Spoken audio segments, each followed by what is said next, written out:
Hey guys, you know who it is, what's going on, when it's happening, where it's at, and why we're here today. How you doing? It's me, the sublimely magnificent, big ugly himself, Omari Ellis, and I'm back with more One Piece reviews.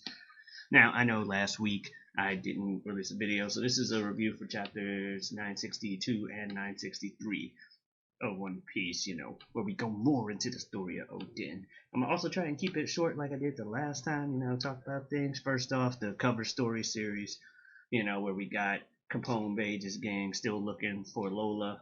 Last time they had 961, the cover story, they had found those Marines with the kisses all over them, and they thought that maybe Lola had gone crazy and started just kissing people since people kept turning her down. Turns out that wasn't the case, and it was actually the chick, I think her name was like Queen, who used to run the Smile Factory, that was interrupting in Frankie and Senor Pink's battle that Frankie showed up by kissing. Say what you want about whatever messages that sends out to people, but it was a hilarious moment in and of itself. Apparently, it influenced her enough because now she's just getting drunk and now she's just grabbing random Marines and making out with them while in the streets and stuff. And so there's that, and then apparently in 963 the cover story, had some new pirates arrive, the Germ pirates, and they look interesting, and I kind of agree with who was one person I heard, I believe it was Brago, who was like, hey, they made it to Dressrosa in the New World, so they gotta be at least semi-decent, unless they came from another island in the New World, which still not too bad, but it's not as big a deal as if they came from one of the blues, you know what I'm saying? Anyway, 962 was a nice chapter. People have noticed that, the pacing has picked up quite a bit. So, 962 had Oden leaving Hakumai and going to War Quarry because he heard about Boy Ashura. And then we have the whole recruiting everybody else in the scabbards except for like Nekomamushi and Inuarashi in that chapter. But, he goes through everything, leaves. We got Orochi, like, either Oden trashed his room or Orochi trashed his room to make it look like Oden did it. But either way, Orochi, with the second Oden left Hakumai, decided to frame Oden for robbing the vaults of Hakumai. But Yasue's onto him. I don't know why Yasue didn't just, get rid of him right there, but he gave him that whole side eye, like, man, you sure Oden? You sure you saw Oden do something like that? Yeah. Mm-hmm. You ain't see shit. Oden ain't see, Orochi ain't see nothing, because like Yasue was saying, if this was Oden, especially based off the chapters we already know, he'd have just taken the money and said, hey, I'm taking the money, I'm going, I need the money, fuck it, I'm Oden, you ain't gonna do shit about it, and they wouldn't, they'd be like, Oden took the money, he'd make sure people knew, Oden's not the sneaky type, he really ain't, he is literally the charge in your face, do what he wants, because that's Kazuki Oden. But anyway, we have him going around laughing at had the whole funny interactions with him, like making his face at Kinemon and Denjiro, saying they follow him forever. And then he kept the journal, which we got to see 962, him keeping the journal, so we got to see things from his standpoint, which, was a nice little character specific way of like showing the backstory, and rather than just having the narrator, and having his like impressions of people, like him calling Kanjuro a weirdo and other stuff like that. But yeah, we get the reveal that everyone pretty much had already figured out. Kikunojo and Izo were brothers. Now they're brother and sister. You know how that goes. But they were brothers, at one point. Now it's Okiku and Izo, but Izo, being a member of Whitebeard's division commanders, hasn't shown up yet in Wano. Maybe he's there. Maybe he died during the Payback War. Maybe he'll show up with Marco after Nekomamushi finished having his contact with him. Izo calls up Marco on the Dendenmushi and like, yo dog, what's up? Still chilling in Whitebeard's village? Yeah, I got to see Nekomamushi the other day. Really? What's he talking about?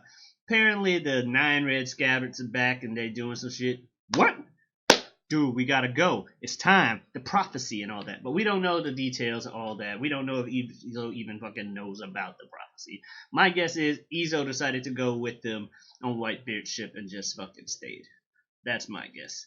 Anyway, we got Kiku and Izo They were apparently orphan dancers found on the street by Odin that ended up staying with them. Conjuro was busy stealing people's hair, got the smackdown laid on him by Odin when Odin was like, when he tried to take Odin's hair and he surrendered and just like, please let me follow you instead.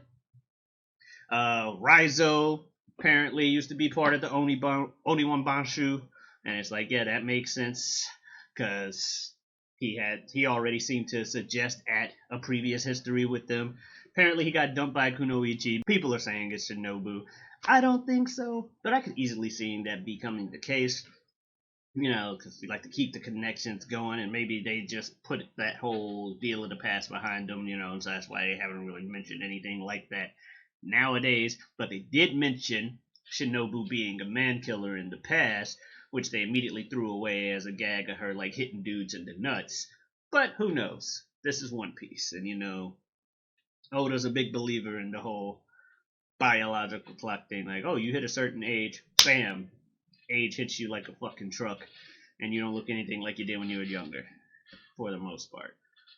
Anyway, but then we get our boy Ashura Doji drinking snake's blood and out of a fucking like pan, cutting the heads off the snakes. He's looking cool though, you know. We see him like, I don't give a damn about Odin coming to Kuri. I'll beat his ass when he gets here. I don't care about royalty. In fact, I hate royalty. I hate all those stupid people in power. Fuck them. Bring it. So, you know, he goes there. Eventually, we see the Scabbard sitting around, or the, not Scabbards yet, but, you know, the group sitting around the 6 Scabbards, if you will. Kinemon, Raizo, Kanjuro, Denjuro, Kiku, and Izo. Sitting around eating, and they're like, where'd Odin go? He said he was going to take a shit, and he went off to the south. And they're like, wait a second. He went off to the south. Dude, he's going to mess up Kuri right now. So they all run there because they're like, holy shit, we're supposed to give our lives for him, and we just let him go off to battle alone? And sure enough, he went to battle alone. He broke down the gates of Kuri, which is supposed to be one of those you can enter but you never leave, where all the scumbags of the country meet up and fight against each other constantly, day in, day out, considered the cancer of the country and all that shit. Odin breaks down the gate. It's like, where's your boss at? They're like, who the fuck are you supposed to be? You supposed to be Kozuki Odin? He's like, I got this on. I ain't got no name. Just tell your boss I'm here to kick his ass. And then he does. He kicks everybody's ass. Technically, he said tell your boss a samurai was their ass, which is still badass enough. But he just beats up everybody. He's like really pissed off because he heard about the rule that you're not allowed to leave, and with him being the whole guy that keeps trying to leave the country constantly, he's like, that's the rule I hate the fucking most, which makes sense. It's like I said, it still sticks with his character. And he just bodies everybody around there. And by the time everybody in the Scabbard gets to Kuri, they're like, wait, what's going on? And it turns around. They're like, we're here to back you up. He's like, sorry guys, I know you wanted to, but I just finished. And this man is sitting on top of Ashura, just fucking chilling with arrows in his back and in his arm. It's just Odin. Odin. Oh, he's so godlike. He's like, yeah, it took me all night, but I beat him up. I beat everybody. Ashura's like, yo, just kill me. I don't need to deal with living in servitude and stuff. I don't want to see what the future holds. And Odin's like, you know what? If you guys still want to follow me like this, then how about you guys become like, you know, or you guys lend me your wisdom and strength. I decided I'm going to become the king of these guys. These guys need a king. I'm going to be that king. And so he does. And over time, he, you know, morphs Kuri into like an actual village that people can call home and everything. Word spreads throughout the capital. You know, Yasue is all proud of him. A bunch of other people proud of him. And we also see Shimosuke Ushimaru sitting there with his fox Onimaru. They're also looking at the news and like, good to hear, good to hear. So obviously more importance is going to come into place with Ushimaru as opposed to just him being part of the explanation for how Gyukimaru came to be. But yeah, everybody's cool. News gets back to Odin's dad. He gets rid of the disownment, recants the disownment. Like, you know what? Not only am I recanting the disownment, you took over that Kuri place. You turned it into what it needs to be. You're the fucking daimyo. So he's the daimyo of the village, now the village of Kuri. Everybody's happy, everybody's celebrating. He's obviously everybody's like posing, and of course he's got the fucking RBD going on. Yeah, you know, Kozuki or Odin or Ode, you know. But anyway, he's happy, everybody's chilling. Ashura starts crying, and because it's the first time in his life he's ever known peace. So I'm guessing he's been part of Kuri the whole time, which is crazy because if I remember correctly, Ashura's the same age as Kinemon, who is a couple years younger than Odin. And so if Odin's like 19 or 18 or 19 at the time, then Ashura Doji's like 16 or 17 at the time. So him to be the previous boss of the whole land of no low lives puts Ashura in a lot higher esteem, which we already knew he was legit when he just straight up smacked the shit out of Jack. Now obviously that was like literally a one hit and the fight got called off, so that doesn't mean anything. But Kaido wanted him, and we know Kaido only positions or only propositions people to join his crew that he got like at least some kind of respect for their strength. So there was that. Anywho, he's like getting ready to cry because he's never known peace, and Odin's like, get the fuck out of here with that sappy shit. Now, I hear Daimyo needs retainers, but they'll probably just give me some fucking old people from the capital, and I don't want that. So, you know what? I'd rather you guys who have been chilling with me forever, you guys be my samurai. And so we have it. First 7 scabbards officially made his samurai. And that's how pretty much 962 ends. Well, technically 962 ended with them talking about, 6 years passing after that. The survivors of the Rocks crew starting to gather their own crews, which made everybody like hype for the 963 because they're like, oh shit, we might be seeing fucking Whitebeard soon. And at the end of 962, Nekomamushi, Inuarashi wash up on the beach, only to be found by Kawamatsu. So there was that. So that was that, and I like how they tried to make it seem kind of like, oh, who are these people that washed on shore? Like people didn't fucking know. So now on to 963. 963 and 962 was a great chapter, obviously. All of these chapters are great. But 963, it turns out we get a little bit of a backstory within a backstory, because we cut to Zou way back when, and we see the Minks passing on the history of their relationship with the Kozuki, where apparently like several hundred years ago, probably around the time of the Void Century, the samurai of the Kozuki clan and the people in Zou decided to become brothers, or like swear to be brothers, and so the two are consider each other family for like all fucking eternity. If something's supposed to happen to one side, the others will show up, which we saw how much undying ancestral loyalty these people have with the whole Zou thing. But we see Inuarashi and Nekomamushi being like, wow, there's a foreign land out there. They're like 5 or whatever, really little kids. They're like, I want to go. And so these kids just hop on a boat and just fucking start sailing. And I'm like, wait, what? They just went off on their own, got down off the big ass elephant into the sea, and like they think like there's only about 5 islands in the world. That's how little knowledge they had leaving. But they go trying to sell out, and they make it to Wano, only to be immediately like gathered up by a bunch of people and starting to be burned at the stake because they think they're monsters. And so they're getting discriminated against. And Kawamatsu's like, I'm not even one of them, I'm a Kappa. And they're like, but Kappas are supposed to be evil spirits in and of their damn selves. And they're getting ready to try and like burn these kids at the stake when Odin, who's just coming from like beating up some giant koi, is like, wait a second, we shouldn't. And he sees what's going on the beach, goes over, obviously beats the shit out of all the people killing him. He's like, you can't be doing this to little kids. These guys, what the hell is wrong with you? Just because they're different, you're going to fucking burn these people? That's stupid. Anyway, alright, I beat him up, and he just gets ready to leave, but he gets ready to just leave him there. He's like, alright guys, see you later, take care.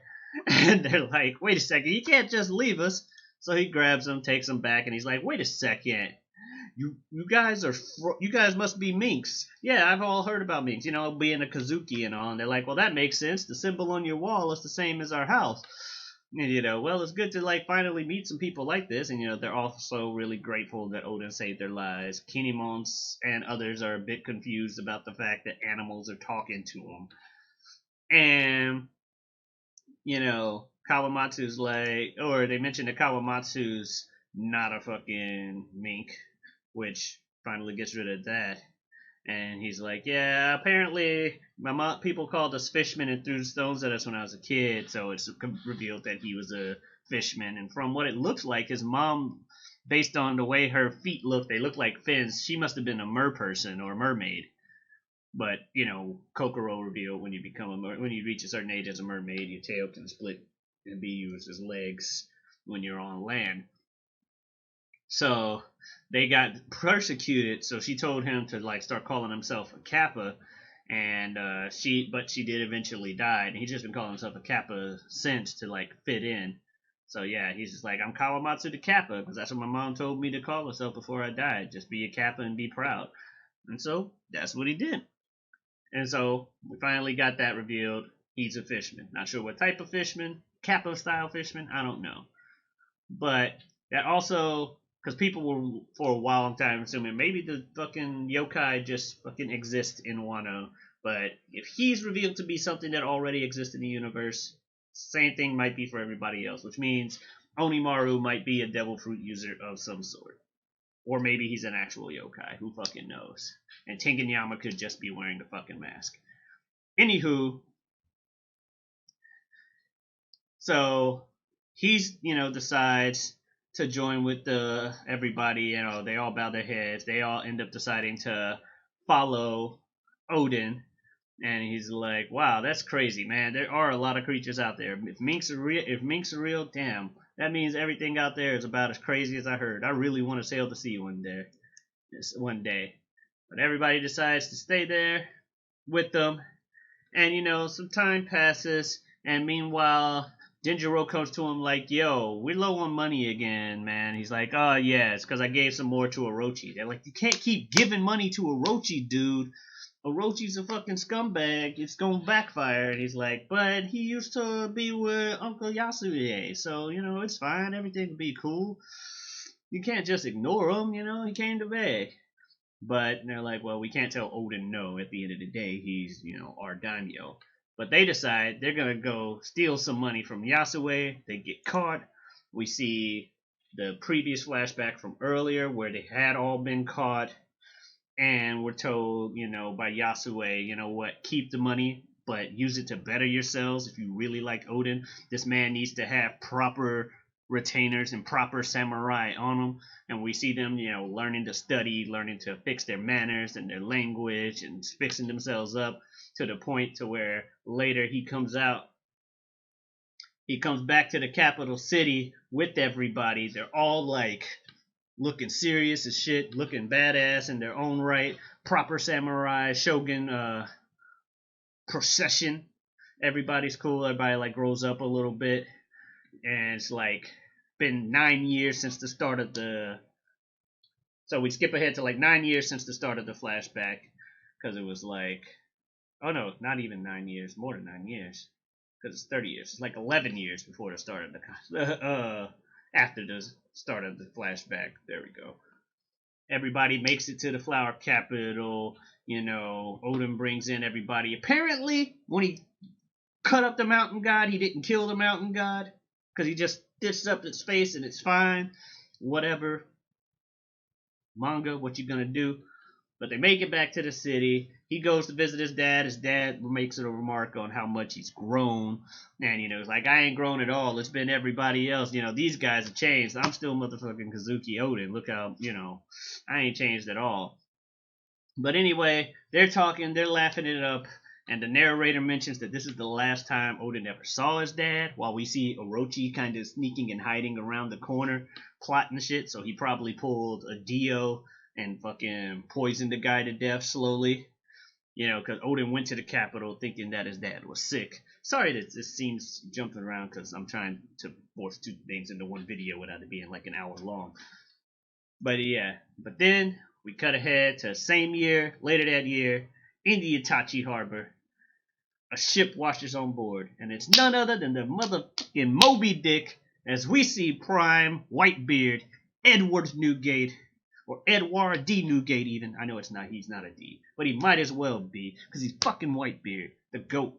Shows up with his crew, all like 30 years younger, so that was cool to see. Marco apparently being an apprentice at the time, so he went from being apprentice to fucking right-hand man over the next 30 years. So that's all cool. Everybody's chilling, but they washed up on the beach. Whitebeard's like, well, I don't know how the hell we got up here. We just apparently went up a waterfall, and now here we are. But we gotta procure items and stuff, but before they can, he's like, wait a second, something ridiculous is coming this way. And sure enough, something ridiculous is coming indeed. And it's motherfucking Odin, who goes right for him, clashes with them. Odin just doesn't give a damn about no Whitebeard. He's like, sup, swords drawn, going right at him. They clash. I'm assuming it's a Conqueror's Hockey clash, because it looks like a little bit of the lightning's coming, and it has the zoom ins on their faces. And, everyone's like getting ready to do shit, and he's just like, holy shit, I don't know who you are, but you seem strong. You seem like a pirate. Pirates are cool. My name's Kazuki Odin. Let me join with you. Whitebeard's just kind of like, what the hell? And then the chapter ends. Really liking the story. Really like everything, about it and everything. But yeah, I'm liking this Odin backstory, long story short. I'm liking the backstory. Love these past 2 chapters, like I said. Video might have seemed a little bit all over the place, but I wanted to get this up so I wouldn't be like next week. Now I'm 3 weeks behind. Let me fix 3 chapters into one video. But no, chapters are good. I believe I said in the previous one, I'm not going to rate the chapters like whatever out of 10, because it's all part of this backstory. I'm just going to say very satisfied. The pacing is a little bit faster than I've heard most people liked. I'm fine with the pacing as it is. We don't need to see every damn thing. Oda is 20 plus years older than he was when he started this series. So, and time waits for nobody. Father Time, undefeated, all that stuff. So I'm fine with the pace being what it is. It's not too fast for me. Would I like to have seen more details? Sure. Would I like to have seen Odin fighting Boy Ashura and see that battle go all the way?